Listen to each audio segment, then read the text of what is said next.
Papa Knows Best by Wallace Umphrey. The morning telecast had told of more deaths, some natural, but most of them suicides. It wasn't news calculated to set at rest the human spirit. But then, since the day disaster had struck, there had been no such thing as a peaceful mind. It was so easy to remember how it all began, Steve Rushton was thinking, as he suffered the indignity of the routine search. The trick was in trying to forget. You rationalized your fears and anxieties. You slammed the door against an impossible enemy, and then pretended he was gone. Out of sight, out of mind. And if that didn't work, kill yourself. This is how it was. One day the grass was green and the trees were sending out new leaf buds. A day later, the grass was withering and turning yellow, and the tender new leaf buds were starting to drop off the trees. Hysteria reigned, recrimination following recrimination. A well-known gossip columnist swore it was a ghastly plot by the Eastern Alliance to rule the world, overlooking the fact that the Eastern Alliance was no better off. A cultist with a large following in California brayed that mankind was reaping the fruit of its own evil.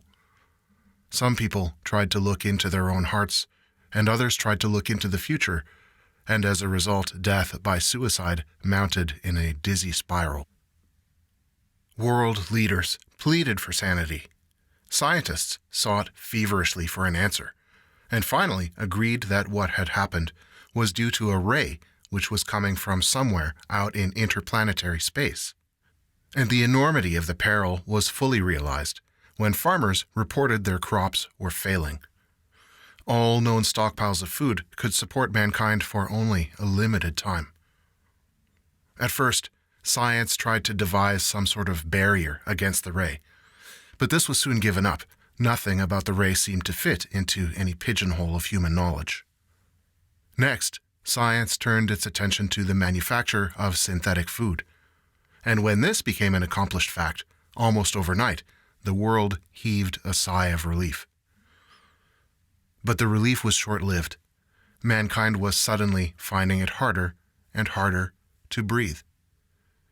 The secondary effect of the destruction of plant life was becoming all too apparent. So again, the world looked toward Papa. Papa had saved mankind once. Now, Papa would have to do it again.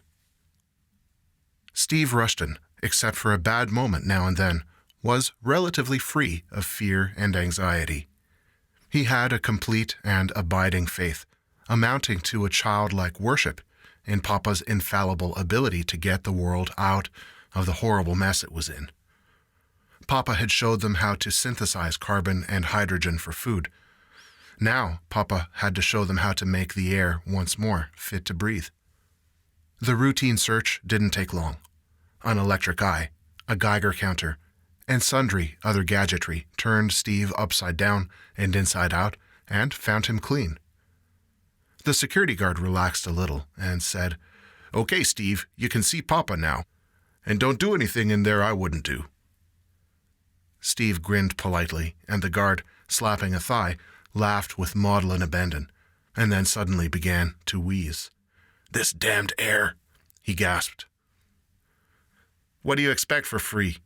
Steve asked sourly. "Pure oxygen?" "It's getting worse."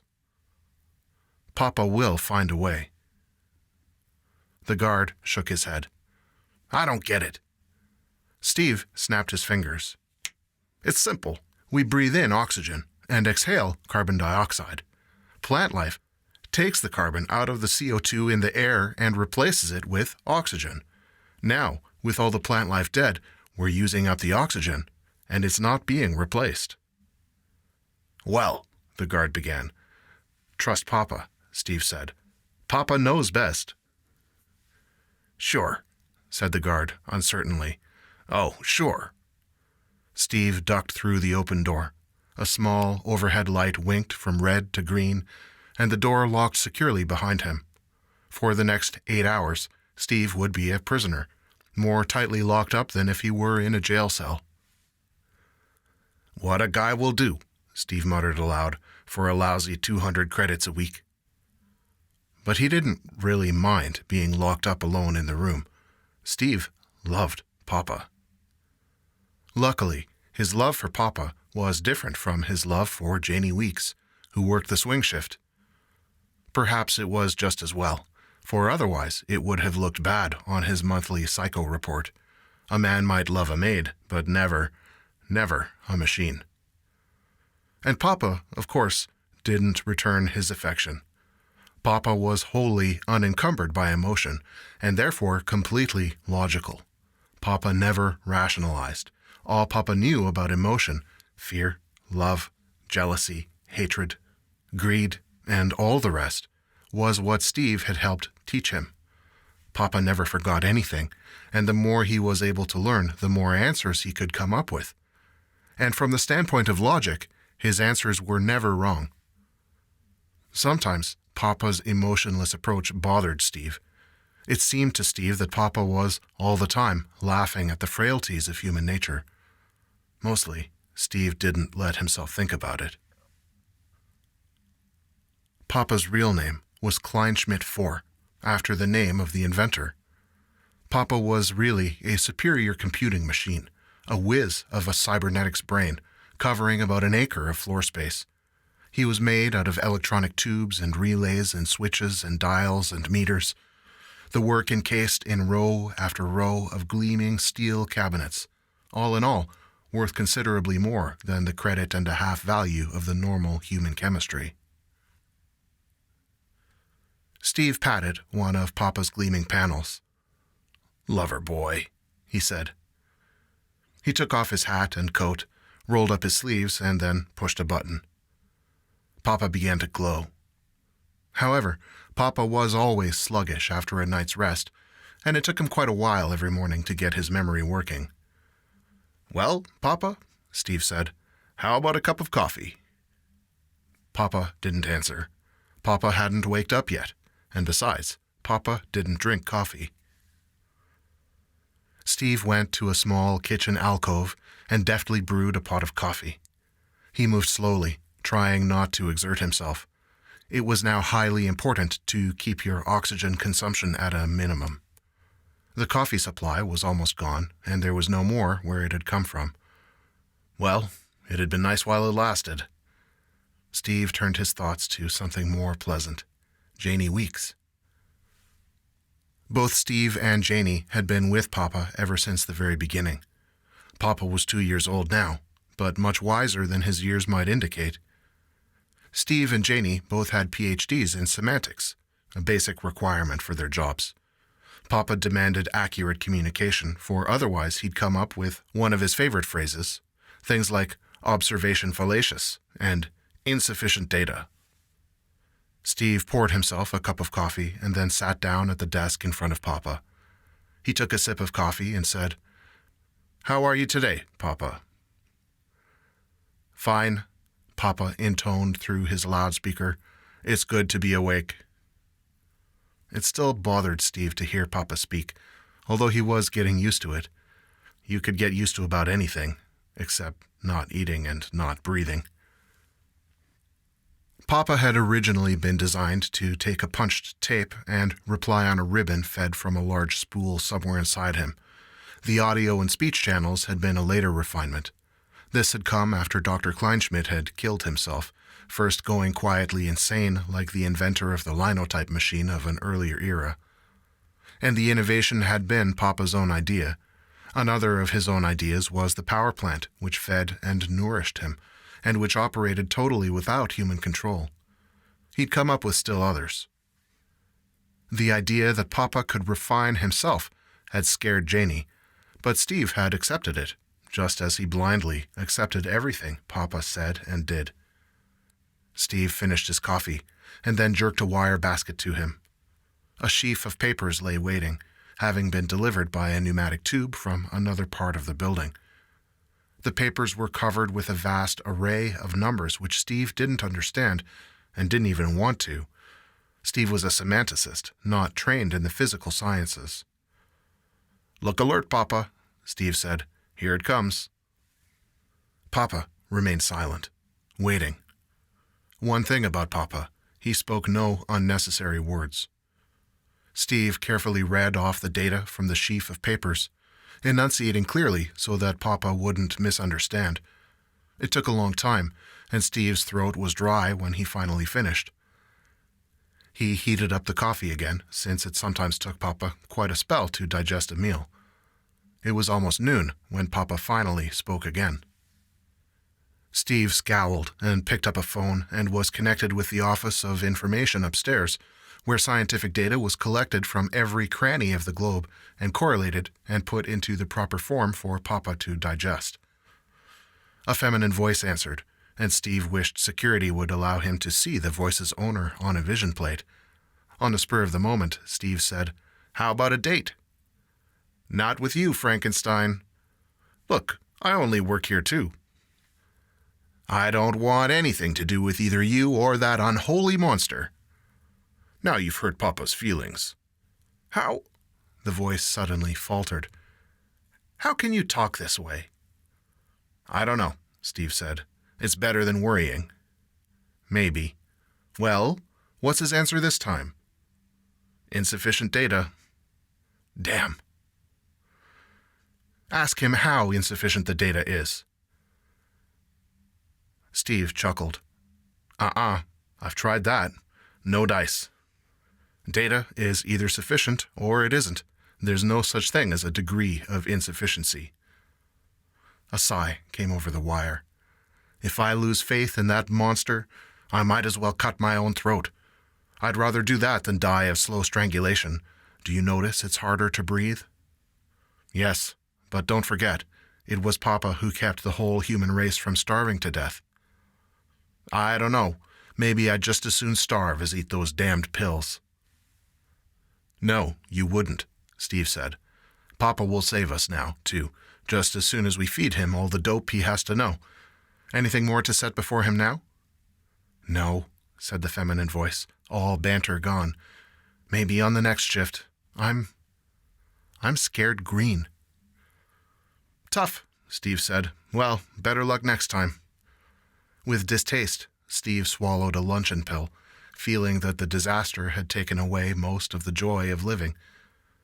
Still, it was awfully nice just knowing you could stay alive, which was more than a lot of hapless people could say. When Papa had come up with the ways and means of making synthetic food, all the production facilities of the world had been turned to that end. Luckily, most of the necessary equipment had been already in existence, but only slowly could the supply match the demand, and in the meantime, a large segment of the total world population was starving. Steve poured another cup of coffee. You wastrel, he told himself. You prodigal of nature. He sat down at his desk and gazed fondly at Papa, who was glowing silently. Papa would save them, Steve thought with childlike faith. Papa was infallible in his logic.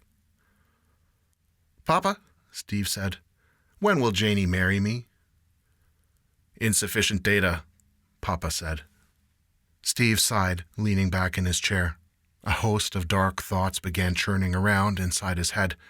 It was better to be doing something, anything. Even just talking to Papa would help him stop thinking. And Papa was nice to talk to. Papa seldom interrupted, and he never argued. Papa might disagree on a point of logic, but he never argued about it. Life's a struggle, Steve said. It's always been that way, and it won't change. Quite a while ago, a guy named Darwin put a label on it, the survival of the fittest. His theories have been discredited in some quarters, but that doesn't change his basic tenet. The weak die and the strong live. Steve was getting warmed up. Take the early reptiles. They couldn't keep up with geophysical change, and they died off. All you have to do is follow historic evolution. Maybe man was an accident in the evolutionary process, but that's unimportant. What is important is this. Man became top dog only because he happened to have hands with fingers on them, and man learned to adapt. That's probably the greatest single lesson man learned, although the result hasn't always been pretty. Man learned to kill off the weaker species, and after that he killed off the weaker races of men. You're cynical today, Papa said. Maybe this is just one of my bitter days, Steve said. No, it's not that. I'm just saying what everybody knows. But what we often hate to put into words because it doesn't sound nice. Take the new food pills. We all feel sorry for the people who haven't been able to get them, and yet every single one of us would fight tooth and nail to protect our own means of livelihood. Why do you think there have been riots? It's the haves against the have-nots. Is that the right attitude? Rightness has nothing to do with it. It's the way the world was made. Still, we like to believe in man's immortality. So look here, Papa, when are we going to get some better air to breathe? Papa said, "No comment." The door unlocked itself and Steve realized his day was about over. He stood up as Janie Weeks came in. She didn't look like a doctor of semantics, not if you were used to believing preconceived notions about how people were supposed to look. Janie's smooth cheeks were flushed. "What's the matter?" Steve asked. "Those darned gadgets," she said. "Every time I come to work, I feel undressed." "The gadgets aren't so dumb," Steve grinned. "A kiss for me today, sweetheart?" Janie's flush deepened, and she didn't comply. "What on earth have you been telling Papa, Steve? Last night he suddenly asked me about love." Steve laughed. "How's everything outside?" Janie shook her head. "It's horrible. More riots, more suicides. All the time it's getting harder to breathe. Steve, when will it end?" "Trust Papa." "I don't have your faith," Janie said wearily. "Surely Papa has been fed enough data to come up with something." Steve took Janie in his arms, feeling her body pliant and soft against him. Then the security guard looked in to remind them that time was up. With tender compassion, Steve kissed Janie on the lips. "Janie, I'll pick you up after work." "All right." "You might at least act eager about it. We can look at the moon or something." Janie smiled wanly. "It seems kind of silly, but maybe it's better than thinking." A gyrocar whirled Steve home. He stared out of the window, but he kept his mind firmly on Janie, partly so he wouldn't think of anything else. They passed the park where Steve had first witnessed the disaster without fully realizing the final meaning. The grass was gone now, and the bare trunks of the trees thrust upward, already beginning to rot away. It was difficult to realize that never again would he see a growing thing. He turned away, trying to throw the thought from his mind. The faces around him were wooden, and he knew he wasn't alone in his desire to be free of despair. Man trying desperately to adapt. Time passed slowly. His apartment bored him, but there was no place to go. He turned on the telescreen.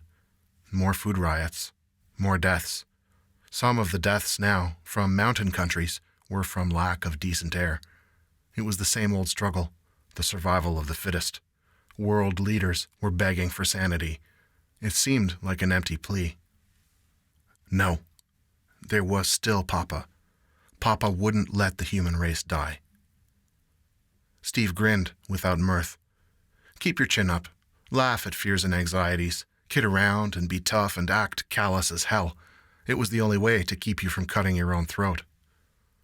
A knock on the door. Steve ushered Johnny Carlyle in. Johnny was a brilliant physical chemist. It was he who, weeks ago, had put all known data into the correct form for Papa to digest, and Papa had come up with the formula for the food pills. "Hi, Johnny," Steve said. "How's tricks?" Johnny flapped into a chair. "Lousy." "No luck yet?" "You ought to know." "Look," Steve said, "can't they stop the damned ray?" "We've given up on that, Steve. We just can't fit it in with anything we know. It's a terrible emergency, and we haven't time to fool around. We've got to take a chance and pick out one angle and work on it." Johnny shifted wearily in the chair.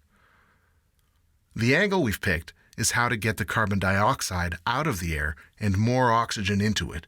No existing equipment can do the job, at least so far as we're able to figure.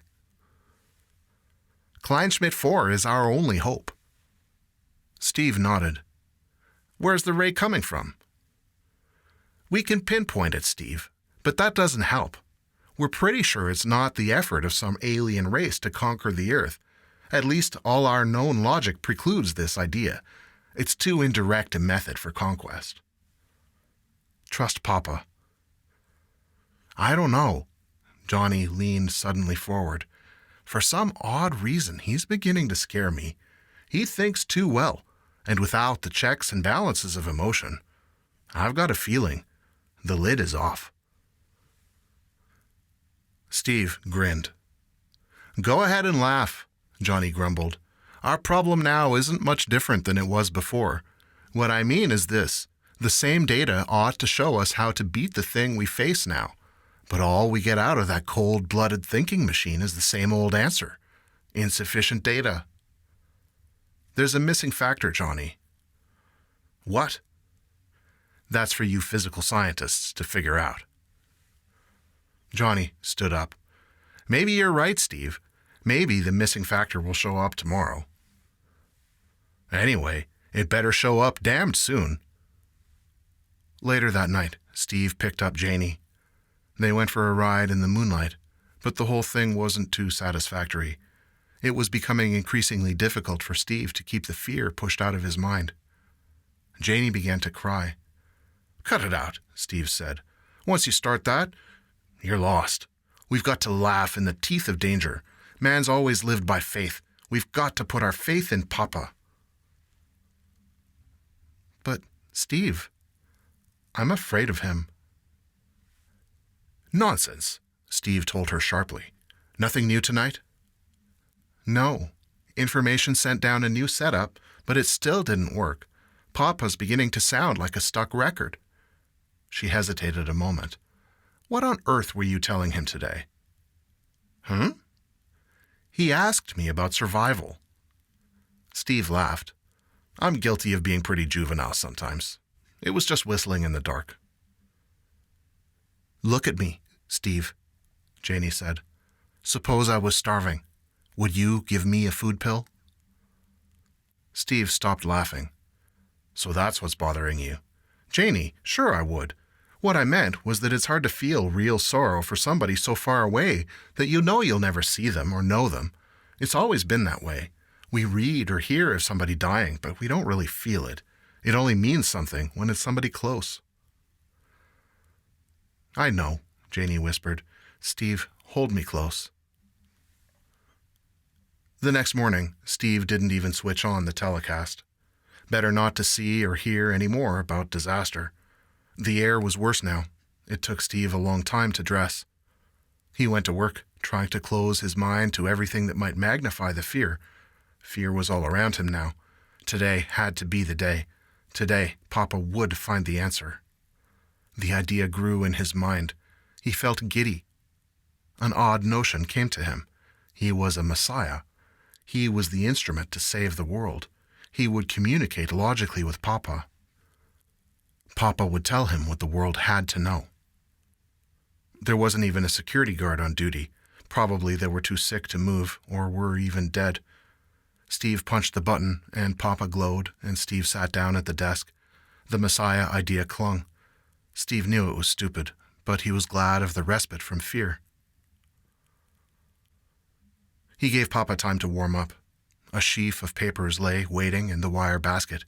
The answer had to be there. He drew the basket toward him. No, Papa intoned. The factors remain unchanged. What? Survival of the fittest. We've got to have better air, Steve whispered. You've got to give us the answer. Why? Papa asked. Steve felt his bones turn to jelly.